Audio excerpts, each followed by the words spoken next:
This special city council meeting workshop is called to order. Public comments, I have none. Number 3, Police Department Annual Update. Chief Don's.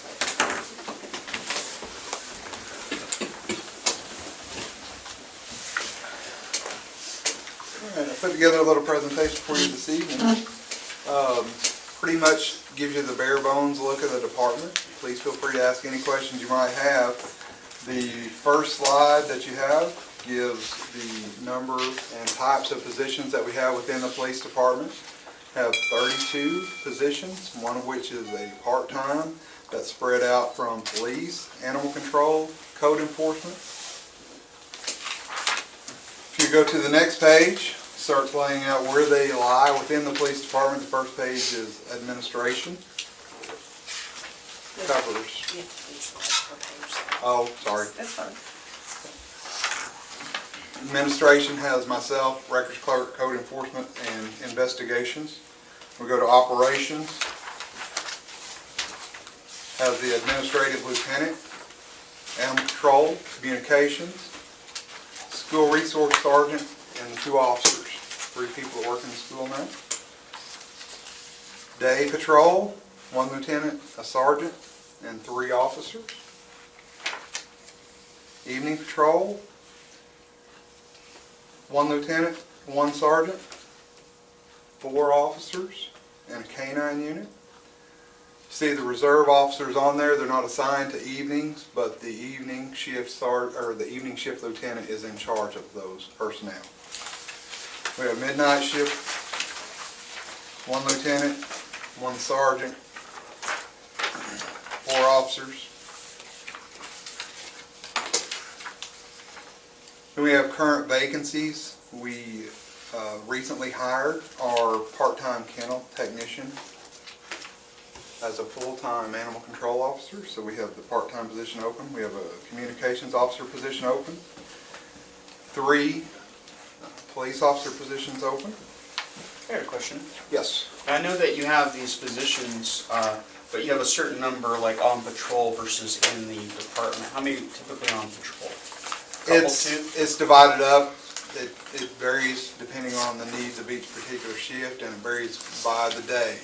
We might have 3 on day shift on a Monday because we have more accidents or incidents on that day, and then we might have 1 or 2 on another day. Just divided up depending on the needs of that particular day.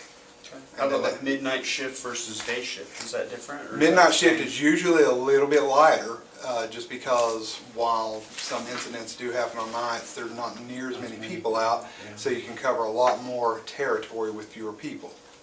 Ideally, you'd like to have the equal number on every shift, but day shift is very busy. Lots more people roaming the streets, a lot more traffic accidents, a lot more calls for service. Current staffing challenges. We have 1 officer that's pending surgery that will keep him out for 6 months. We have 1 that's pending a 4-month military deployment. 1 that's scheduled to start the police academy in April. He'll be gone for 17 weeks.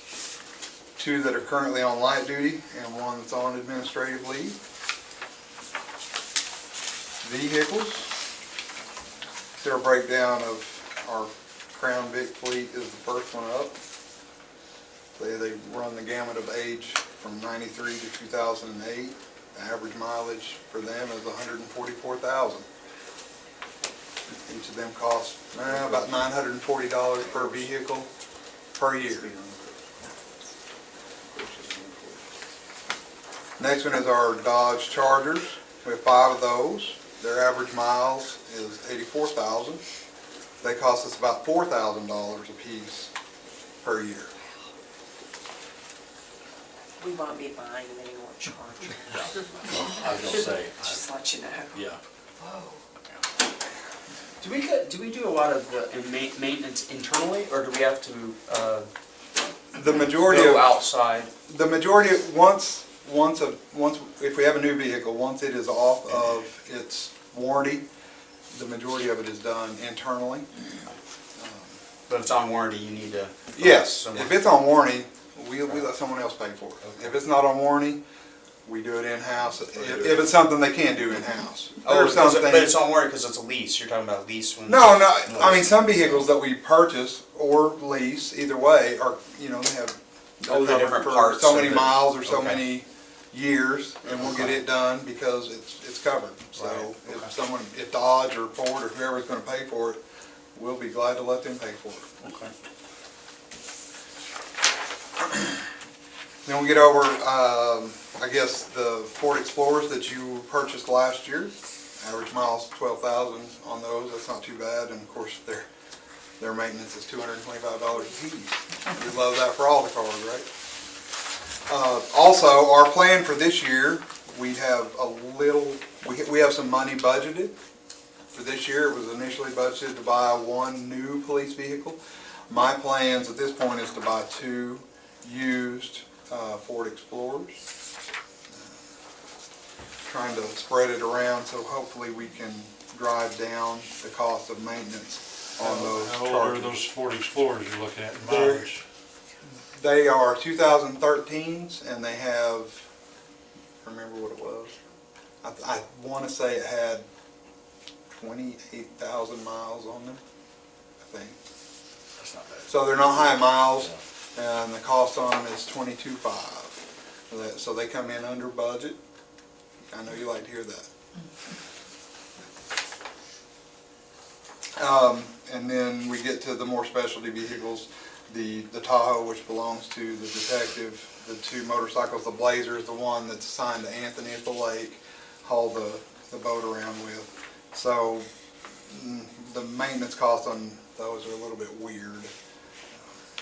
Primarily, that's going to be attributable to the Blazer. It costs just a little bit more to run, but that vehicle was handed down from the fire department, so it's a little bit older and a little bit rougher. Then we have animal control and code enforcement. A little high mileage, but they're not driven very hard. They cost about $500 a piece a year, so it's not too terrible bad. Calls for service in a year.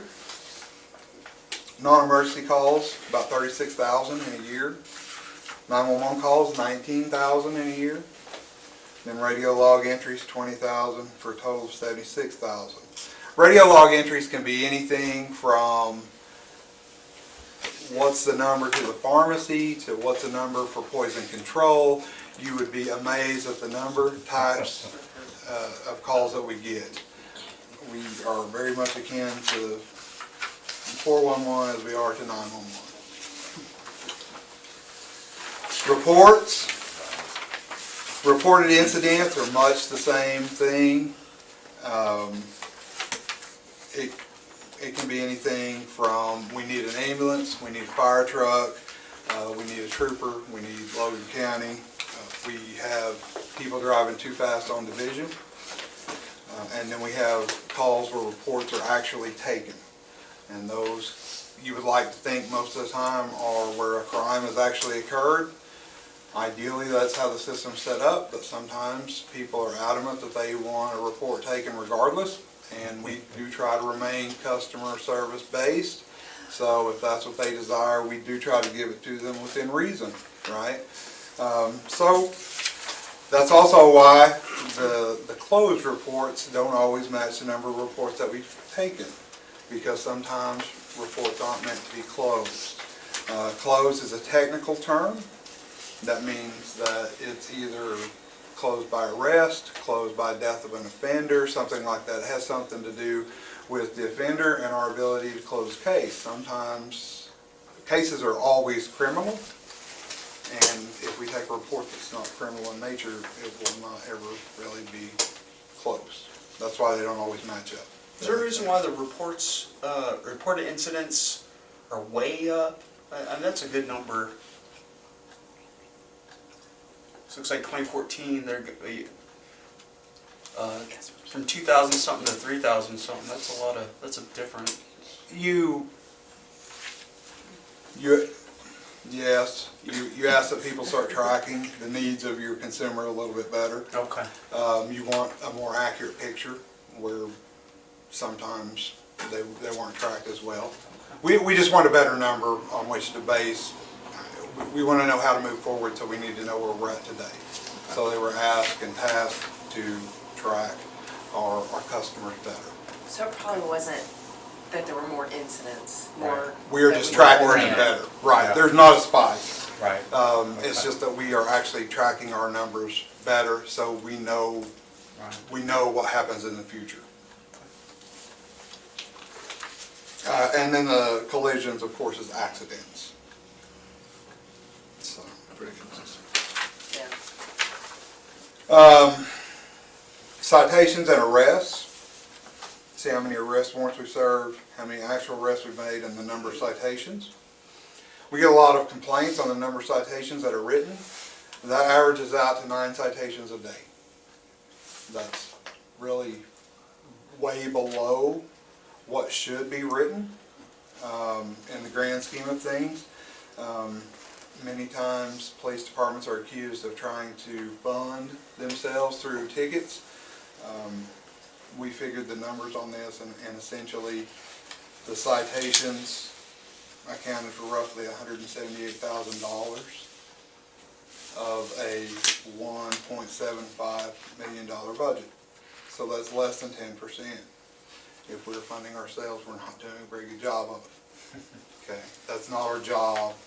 Citations are strictly to correct bad behavior. They're not for revenue. Animal calls runs the gamut. Anything from unlicensed animals to at-large animals, exotic animals, wild, unvaccinated, deceased, dangerous, you name it. They answer it. It's an unpleasant job, and they get to clean lots of nasty stuff out there every day. Connor's Sasquatch yet? Not yet. When we do, all our money problems are over. Compared to the rest of the state, Crowd control. these numbers, we get people that complain about the numbers of animals that get euthanized at our shelter. Compared to other shelters across the state, our numbers are low. And yes, and when you figure in that the number that we euthanize includes wild animals that become nuisance, especially the skunk population, our numbers go down even further. Up to this point, we haven't differentiated between, what we're... Varmints and pets. Right. Yeah. And so I've asked that we try to make that differentiation in the future, so we have an accurate number. Domestic and wild? Right. It may be, it's never a pleasant subject, but I think everybody deserves to know what the actual number is. But trust me, that number is low. It's not a pretty number. I mean, at 1 is not a pretty number, but it is a fact of life, an unpleasant fact of life. Employee turnover. Last year, we lost 8, and that accounted for, I apologize, my PowerPoint is off. It shows 21% for last year. It's actually 24%. So that kind of speaks for itself. Every time we lose an employee, of course, that is a cost to the city. And if you go to my last slide, the cost of the city, at least for a non-certified police officer, is for the first 8 months, $30,000. And we have, one of my big goals is we will never absolutely stop the turnover, but I have some plans to stem it, to slow it greatly, that have worked before. And we are working on implementing some of that now. Is our turnover high for a city our size, low? It is high. It is high? It is high. It should run a lot closer to 8%.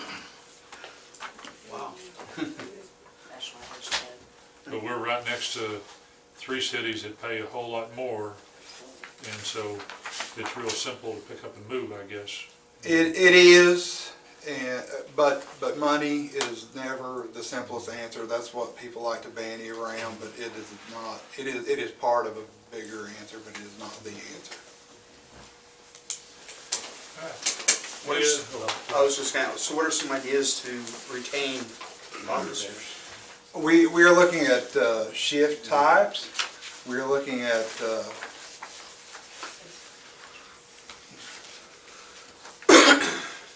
probably looking at a couple of other things that I'm not too sure that I want to go into. Things y'all are working on. Just yet. Okay. But we, the FOP has been very receptive with both the city manager and I on some things that we want to talk about this year. And I think we'll have a productive year this year, and probably even more so next year, as far as employee retention. Any other questions for the chief? Anybody? You get off easy. Thank you very Thanks, much. sir, appreciate it. See one later. All right. Okay, number 4, discussion regarding downtown improvements. Cody Moses. Uh-oh. Big crowd pop up.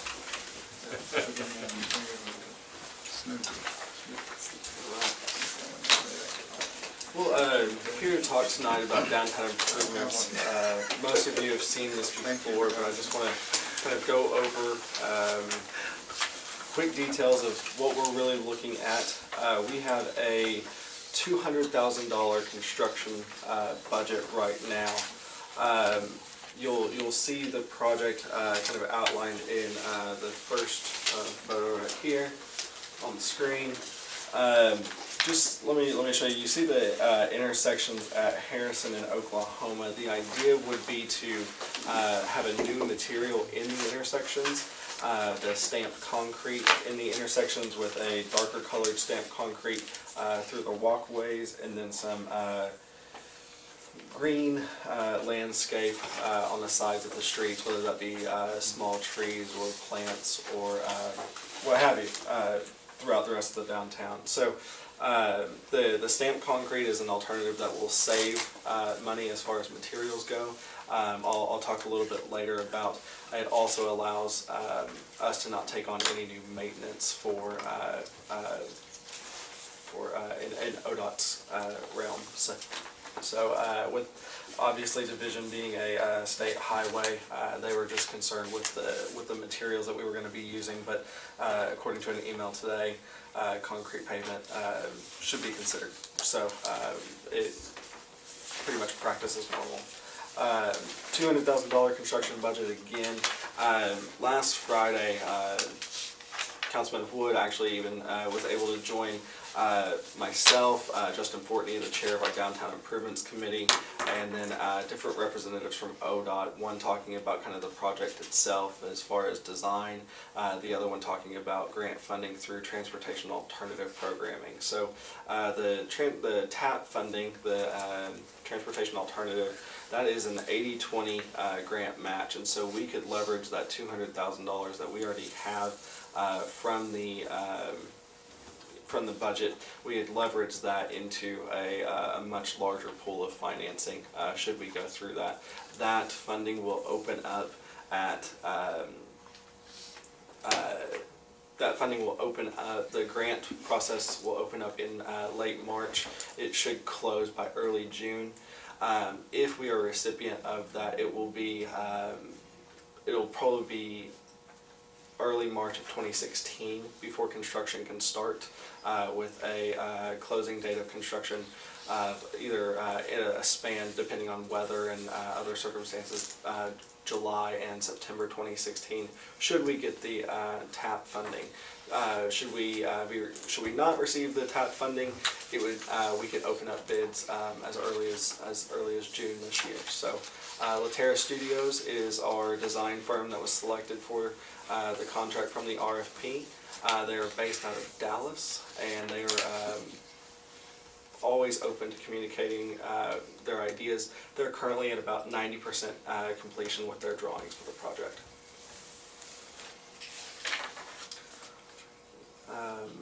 So overall, and Vice Mayor, you may be able to speak to this.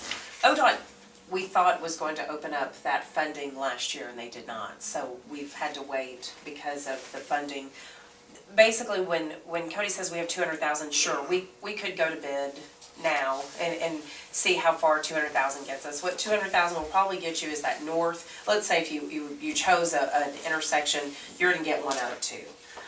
If we go ahead and wait and apply for the funding, their projects are around, how much, 800, what do they cap their, Their projects? 750? matching would be 750? 650. 650. but so a $750,000 project total, they would pay 80%, we would pay 20%.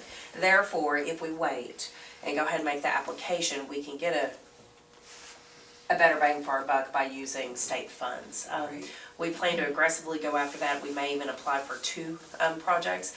If y'all can remember back, the Downtown Improvements Committee met for many months, and another conversation was, for example, to close First Street down as a pedestrian location rather than a through street. Just throwing out an idea that had come up in the Downtown Improvement Committees. But if we wanted to apply for even 2 projects that were $750,000 apiece, we believe that actually we may be able to accomplish 2 projects. So we're kind of, from you guys getting a head nod. If you are dying to see this project done now, we can come back and bid it.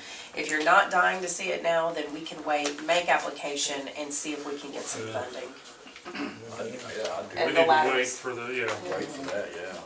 There's an opportunity to do a lot of stuff on something like I that. think we could do more. Well, I thought it was exciting in that meeting though, ODOT seemed like we had a chance with the TAP. I mean, the way they looked at the project, that this is the type of stuff TAP funds. So I felt really good that we had a good pairing of that grant with this project. And that doesn't happen all the time. A lot of times you're going for money and it's just like not the right project, and so you can't really do a whole lot with it. But I think we have a good opportunity. We do have some competition with other cities who have like projects, but all you can do is try and see what happens. If that doesn't work out, we can either wait and try again, or we could use the funding that we currently have to do what we can. But it's going to be only one intersection, and it's going to be very minimal if we did that. So I think it really kind of almost looks funny if it's not both intersections. So I think it'd be helpful, because otherwise we're going to be waiting for money down the line, and it could be years and years. So I'd like for us to go for the TAP funding. And you can also see kind of the ground view. I know that many of you are flipping through that, but the other photos that are attached in your packet, they just show a description. Obviously, you can tell the current views, and then the renderings that Laterra has done as well, just showing the improvements that would be made to the area. And I know one discussion, we had it with you guys before, I believe, before Councilmember Riando was on the council, was the difference in between stamped concrete and pavers. What Cody had mentioned was that ODOT and us we have a maintenance agreement. We would be in violation of that maintenance agreement if we went to pavers rather than concrete, stamped concrete. The cost of stamped concrete for a 7,000 square foot, which is about the size of that intersection, is about $28, $28.5 per square foot to lay real pavers. That one intersection would cost $199,000 to do. So we look at a little bit more cost effective would be the stamped concrete. If you haven't seen stamped concrete in person, I'm sure, well, I'm trying to think where anyways, you go, it looks great. They have some in Edmond. Yes, they'll have On stamped. Boulevard, or 15 over there. And from a maintenance standpoint, I understand ODOT's concern. If you just drive down maybe First or Second Street or Cleveland, you can kind of see how over the years it tends to not hold up well. And they say it's about 30% less is the typical cost for pavers, for the stamped concrete versus pavers, so a real brick. anything else for Cody? Questions, concerns? That sounds Thank you, exciting. Thank you, sir. Appreciate it. Item number 5, request for future items of discussion. Anything, anybody? Number 6, we're adjourned.